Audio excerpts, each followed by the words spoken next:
Hello, everyone. Good morning, good afternoon, and good evening. Welcome to Live It Up. This is the show where we explore and discuss how to take your life to that next level and beyond. We cover health, wealth, relationships, and how to create a life that feels good. Because after all, that's what we want. We want to feel good in life. I'm your host and coach, Fletcher Ellingson. Amy is out for a few weeks, so instead of her being here, we're going to take some time to talk with somebody else. But before we get to that, I want to remind you to take care of yourself. Get outside. If you can move your body and fuel it with some healthy foods, remember, health is the first wealth. And like I said, today, instead of visiting with Amy, we're going to be visiting with someone you are likely familiar with because she has a show here on the NCW Life channel as well. We're going to be talking with Lisa Bradshaw. And if you don't know Lisa already, then stick around and get to know her. She's worth getting to know. And she's on an inspiring life mission. And you know, when I feel inspired, I want to bring this stuff to you because I want you guys to feel inspired too. She's about to hit the road again, and she's going to tell us all about it. We'll catch up with her in her life in general and find out about the upcoming tour. So stick around for that after the commercial break. But before we go any further, I want to remind you that if you have questions you would like us to answer on or off the air, you can email those directly to me at fletcher@fletcherellingson.com. You don't need to suffer. You don't need to try to figure it out all on your own. There are answers and solutions and ways to get unstuck and move forward powerfully. So before we get to the interview, let's just take a quick email question. I chose a short one so we can spend as much time with Lisa as possible. And it says, "Hi Fletcher, my friends and family say I complain a lot. I tell them I don't agree, and I really didn't until they began pointing it out more and more. Not in a mean way, they just brought it to my attention when they heard a complaint come out of my mouth. And then I became really aware of it. And the thing is, I don't like it. I don't like that people know me as a complainer. But I don't know how to stop. The complaints just come out of my mouth. I can't seem to stop it. Any advice?" Signed, LR. Hey, LR. First of all, remember, people who reach out for counsel or advice are strong, so that means you are strong. And I love that you have people in your life who care enough to bring this to your attention. I love that you're becoming more and more aware of your thoughts, words, and actions and the impact they have on people and your life. But here's the deal. You asked, how can you stop? The answer is, and I've said this before on this show, you can't stop anything. A quick example. I can't stop holding this. And you may see, well, yeah, you can. You just stop holding it and it'll drop. What I'm actually doing when that drops is I'm beginning a new action. You see, it's not that I'm stopping holding this. I'm beginning to release the grip on this. It's a new action, and as a result of that new action, there's a new result. So let's look at this a little more in depth. So instead of trying to put your energy on stopping complaining, I want to encourage you to do something else. I want to encourage you to begin a whole new action and behavior. Begin encouraging people. Begin acknowledging and appreciating them. Begin sharing what you're grateful for in life. Begin noticing all the ways that life is working out for you. Begin asking other people what's going well for them in their lives. And begin celebrating. If you do these things, if you begin these new actions, as a result of doing this, you're going to feel that contrast. You're going to feel how good it feels to spend time talking about things that feel good. And what will happen is you'll begin to shift your psychology. You'll have begun a new practice, the practice that I call of feeling good. I know it sounds pretty elementary, but give it a shot. I believe in you. I know you can do this. All right, you guys, we're going to take a quick commercial break, and then we're going to be right back and talk with Lisa Bradshaw and find out more about the Don't Wait Project. Stay with us.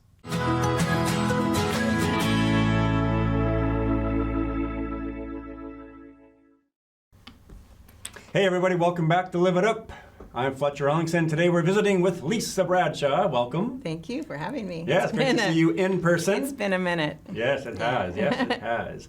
Hey, before we get started with the cool announcement you have, give us a couple of wins. What's going well in your life? Well, I think I've been really enjoying planning the tour. It's the third time I've planned this particular tour because it was canceled in 20 and 21, but we're going, so that's exciting. A lot of great stories there. Just everybody's happy and healthy. I'm working on a new project I can't really talk all about yet, but it's geared toward patients and caregivers navigating chronic and critical illness. So that's probably, in addition to the Don't Wait project, what I'll be working on for the next 5 or 10 years. Right on. So it's pretty exciting. Well, it's a long-term project then. It is. Yeah. Ooh, exciting. It is. I can't wait to hear more about it. Yes. Good. And I want to ask too, we talked during the pandemic and you were kind of getting your feet wet with some musical Gosh, endeavors. that's probably the biggest win of my whole life besides my kid. I met some folks when I was on tour in 2019 in Nashville, and her name's Wendy Moten. She ended up being on The Voice and getting second place. She was a big fan favorite. But I met her the night she performed for the first time at the Grand Ole Opry. And we stayed in touch, became friends that night, and then I reached out to her because she was on my show because the pandemic, she wasn't traveling. I said, what does a performer do that, she's been on the road for 25 years. Mm-hmm. And so I reached out to her at some point because I'd written a long time ago in 1990, I lived in Houston and my grandfather had died. And every time I thought of him, I felt sad. But this one particular time, for the first time, I just felt happy. So I got out a napkin, I pulled over on the side of the road, and I was in my car, and I wrote, the sad becomes a smile, and I find that all the while I was learning to let you go. And I had this idea for a song. I can't sing, and I can't play an instrument, but I can write. So I reached out to her, and I said, hey, what would you think of working on this song with me? And she said, well, I don't write, but David, her lifetime partner, does. And he'd been on my show, too. So she said, send him the line, see what he says. If he likes it, he'll get back to you. And he texted me back in like 10 minutes. Oh, cool. And we wrote it within a month. I did the melody, he did the music. It was an amazing experience. And since so many of his friends in Nashville who perform with Tim McGraw and Faith Hill and all of the people, and David, he's an accomplished musician himself. He's toured with all of the greats. I mean, you name someone and he's worked with them. Cool. And so they all loved the story, and they played guitar, they would steel guitar, they pianist, all this insane generosity that happened. And we got the song made in a month. Wow. And we released it on my late husband's birthday in November. It'll be a year ago. It was a year ago in November. And I partnered with Donate Life America, which is the organ donation agency throughout the country. And it was a fundraiser for them. Oh. So it's called This Beautiful Life. You can see it on our website. And yeah, I remember you sent me a link to it. And we created a video, and it's just the song. Basically, when my late husband passed away, he drove the clunky car back and forth to work, and whoever had Hunter got to drive the nice new car. So when he passed away several months later, I was selling the car, and that napkin note was still in there. Oh, wow. And it was kind of a reminder to me that, it might take longer and be more intermittent, but at some point I'll think of him and not just be sad. Yeah. So the song is about raising our son without him, and that we still created a beautiful life. So I love that. What a wonderful story. Mm-hmm. And kudos to you for stepping into a realm maybe that you didn't have experience in. Oh, for sure. It was a huge opportunity of a lifetime. Yeah. Just David Santos, he's amazing. I couldn't have done it without him. Yeah, and I assume as a result, you kind of your awareness and growth just right? Yeah, and we ended up reaching out through Donate Life America, they reached out to all the state agencies and different people and said, send pictures. Lisa wants to include them in the video. And we received hundreds. Wow. And we still had our story to tell in the video. So at the end, I did a montage to honor people, just organ donation and understanding it's a chance to try. Wesley only survived 6 weeks, and it was horrific and horrible, but we had a chance to try. Mm-hmm. And our son's now turning 23 next week, and he's been raised knowing how hard we tried. Yeah. So. What a great story. I also love it that you said you were kind of struck with this line and pulled over and wrote it on the napkin. Because, you just don't know when it's going to strike sometimes. And oh, yeah. Pull over. I wrote most of the song in the shower because Right and he on. would tell me, he gave me this memo app for my phone, and he's like, whatever you're doing, just stop because you won't hear it again. You might not hear it again. And I honestly didn't even know what a melody was. He's like, it's just how you hear it in your head. Do you hear it in your head yet? And I said, I don't. He said, you will. So just stop what you're doing and do it. And I was on my way to my friends to Rock Island, and I pulled over to that big area right by the park, and I sung it in, and I can't sing, but he's like, sing it anyway, so you don't forget it. So that's what I Oh, did. good for you. Yeah, Congratulations it was great, on a really neat project. That's cool. Hey, all right, so let's talk about the Don't Wait project. Yes. And for those watching that don't know what that is, can you give us a brief nutshell Yes. of what that is? My husband passed away in 2004, and I wrote my second book, Big Shoes, 7 years later. So the book was based on his year-long illness and the 7 years after. And I'd say it took me more like 10 years to get it all back together in my head and heart after he died. I still struggle sometimes, but most of the time I do all right. And so when writing the book, I just felt like, what can I give the readers who have dedicated 382 pages of their time and empathy to my family's story? And I wanted to give them something to do with whatever they felt. And maybe they hadn't experienced something as horrible, but maybe they had empathy for our story, and they would live their lives, with that in mind. Who knows? And so 5:30 in the morning, a couple of weeks before I finished the book, I had this idea of starting the Don't Wait Project and getting people to think about the nouns in their lives, the people, places, things, and ideas. That I think sometimes we've learned that in the last couple of years. We give up on some things along the way. We get tired or broke or sad or comfortable. And so the Don't Wait Project is a storytelling vehicle, is what it's become over the last 11 years, to get people thinking about what they wanted for themselves and how to revisit those things. And it doesn't have to be a tour around the country like I'm about to do again, but it can be just calling an old friend, when the moment strikes you, do that. Yes. Or see your doctor if you're putting that off, or whatever everyone has. It's not a bucket list. I think bucket list is more like, if you die tomorrow, what would you do today? Sure. And I wouldn't be here with you if I only had a day left, right? Yep. I'd be with my family. So instead, let's assume we're here for 100 years, and what are we doing with that time? That's what it's about. Yeah, I like it. That on my way down to Wenatchee this morning, one of my previous clients called me, and she just called to just check in and say hello. Yeah. And that's the kind of when you think about it, don't wait, just do it, exactly. Right? Yeah, I have a lot. I do that a lot, and I have friends who say, "I was just thinking of you." I have phone telepathy big time, and so I'm good at that. I make sure that I reach out when I think of it. It's important to me. Yeah. For people to know that they're important to me. Yeah, it's about taking action, right? Yeah. When that muse, that inspiration hits. Yeah, I don't always hit the mark every day in everyday life, but I wake up really, truly every day with that in mind. I love it. I don't always succeed, but I try. Yeah, cool. All right, well, we're going to go to commercial, but when we get back, we're going to talk about the tour, Yes. right? Because you've got a tour coming up, and Yes. when do you leave? March 13th. So coming right up. Right up. Right up. Okay. This is the third time I planned it, so I've got it down now, but yes, it's exciting. Good. All right. Well, stick around. We're going to hear what the tour is all about, where's she going, and how long it's going to last, and how you can be a part of it too. So we'll be right back.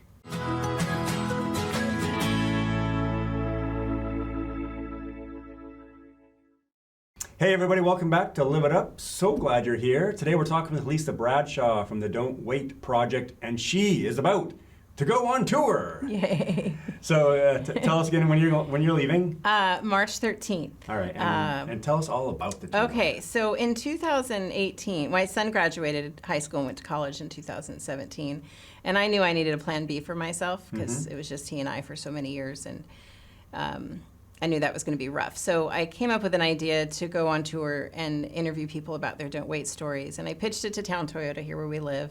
And it started out just me touring basically the Pacific Northwest. I went, not just the Pacific, the West Coast, because I went all the way down to California, back up, Colorado, Utah, or Idaho, all around. And interviewed people. And I shot it myself, the camera, and I took a little trailer, teardrop trailer that didn't have a bathroom or anything. There was a kitchen on the back that popped up, and it was a great adventure. And that went well. So then Toyota corporate matched Town Toyota's budget so I could take a cinematographer in 2019. Nice. And that was all southern states. And then we also got a trailer sponsor. So we had 2 teardrop trailers, both with bathrooms and kitchens. Right on. That was good. And so the cinematographer and I traveled 9 southern states.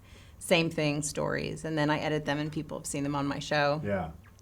And then we were 10 days from leaving in 2020. And then, of course, it was canceled. It was March when we were scheduled to leave. And then tried again in 21, and then now we're going, and we're going to just 3 weeks this time. It's usually 4 or 5, but we're going just 3 weeks this time, and we're not doing trailers. It's a lot of work to, even though they're little trailers, to set them up, go, water, tanks, all the things. And so I kind of felt like Airbnb's their job is to make sure you have a comfortable bed and a stocked kitchen.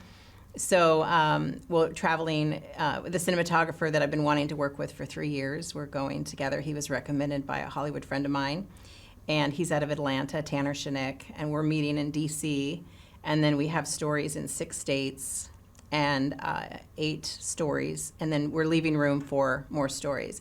Typically, the previous tours were the story was the episode, and now the stop is the story. Gotcha. So we're leaving room for meeting people and being out and about, and just the experience of that stop, in Yeah. addition to the stories. So there's some room for some improvisation Yes, there, yeah. and some really beautiful stories, things I've never had the pleasure of helping share.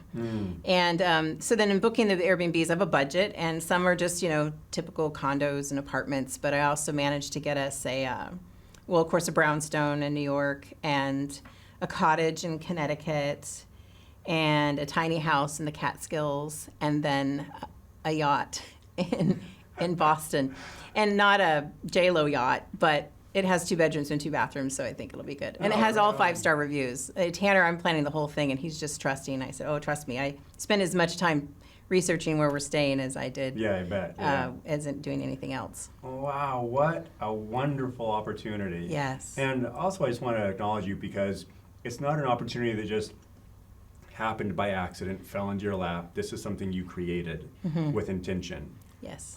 What a beautiful way to spend part of your life, just doing something that you love and enjoy and that makes a difference for others. Yeah. What do you love about it? Well, the people, for sure. I've been asked what's my favorite story, and that's like, who's my favorite kid? I only have one, so I only have one favorite kid. But, just meeting people, I feel like I lend my stories so people can better share their own and live their own. And people I encounter have been through hard stuff, or they've taken action after seeing a problem that needs to be solved in their community. I've met the most interesting people. I've also, now I added it up, it'll be 23 states I've visited that I wouldn't have otherwise visited. Some of them I'd been to before, but never in this way.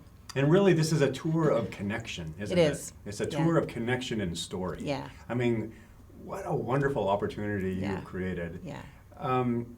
Tell us about, you said, you mentioned a sponsor. Oh, yeah, Town Toyota. Yeah. Hi. Thank you. Thank you. Yeah, I got the shirt on and everything. They're just fantastic. I worked with them. This is the 3rd time we're doing this, and they just trust my judgment.